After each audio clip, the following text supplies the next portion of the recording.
I'll be a little bit past the exit buoy out of number 4 turn, and I'll be on it real hard. Here on this particular course, the inside lane has got to be the answer.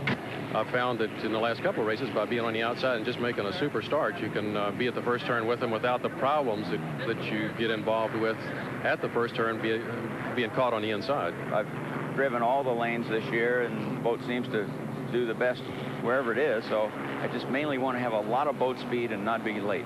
It's about a 12-second run from the upper corner to the start-finish line, so you're going to be somewhere in the middle of the turn to the exit of the corner, heading for the clock, full throttle. And there's a mark on the beach that I know I want to be at 15 seconds.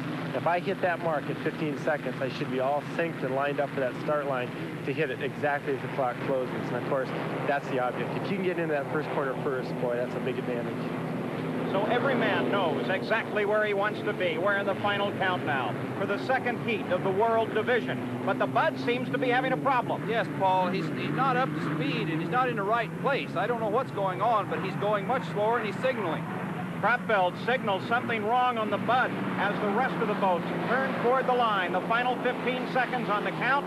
Everyone moving to the position that they want. Closing quickly on the line. Remember, they don't want to be across that line ahead of the gun. Now, as they head toward the line, Snyder down on the inside gets an excellent start and heads toward the first turn. That was very good, and of course he said in his interview he wanted to be on the inside, headed for that first turn. Jack Schaefer dropped into second place. Tommy Deeth and the Squire in third. As Deeth begins to pick up power now, Barr on the outside, closing around in third place. But the Ritz plant got a tremendous start, and with that Allison turbo up front, was able to scream away on the backstretch. Yes, Paul, of course he said on his interview that he wanted to be on the inside, and he really did pull that off nicely. But here's the great disappointment to see Kraftfeld heading toward the pits, obviously still under power, but something seriously wrong. The World Championship seems to be a nemesis for the Bud. Remember, they ran out of fuel in the championship last year. Now Chip Hanauer charging, moving up through the field, coming up behind Schaefer. He's on the inside, and you know, it's funny that they would have the room. If I were Schaefer, I think I'd be right down against those buoys. Well, if there was a question about the handling on the Atlas, it doesn't exist any longer because Hanauer is running on the inside in second place and challenging Snyder. And what a job Ron Snyder is doing. In fact, tremendous credit has to go to his crew. Remember yesterday, he hooked some rough water, spun the boat out, nearly beached that craft. It was heavily damaged. There was a question if he'd be able to compete today, and right now he leads this heat. Using the outside line, currently running in third place. Here is Jack Schaefer. Bob Taylor's boat running in front of their hometown crowd. The Speedy currently holding down third place. But the battle at the front very close. The Atlas completely hidden behind the rooster tail being created by the back of Schneider's boat. There is the Atlas on the charge. Hanauer pulling on the power, and you can see the boat really has settled down in the water compared to the first heat that they ran. Yes, Paul, I think the changes we saw them making with the spoilers has done the job. Now Atlas trying to catch Snyder. Snyder, that front engine, turbo-powered Allison, pulling power on Hanauer's boat at the moment, but here comes Hanauer closing down in the corner, the tighter section of the course. Hanauer handles are down on the inside. There gives you an idea of how much they have improved the handling on this boat. It's incredible, Paul, to see him really pull it in tight and go around that tight turn that way and then explode down the straightaways.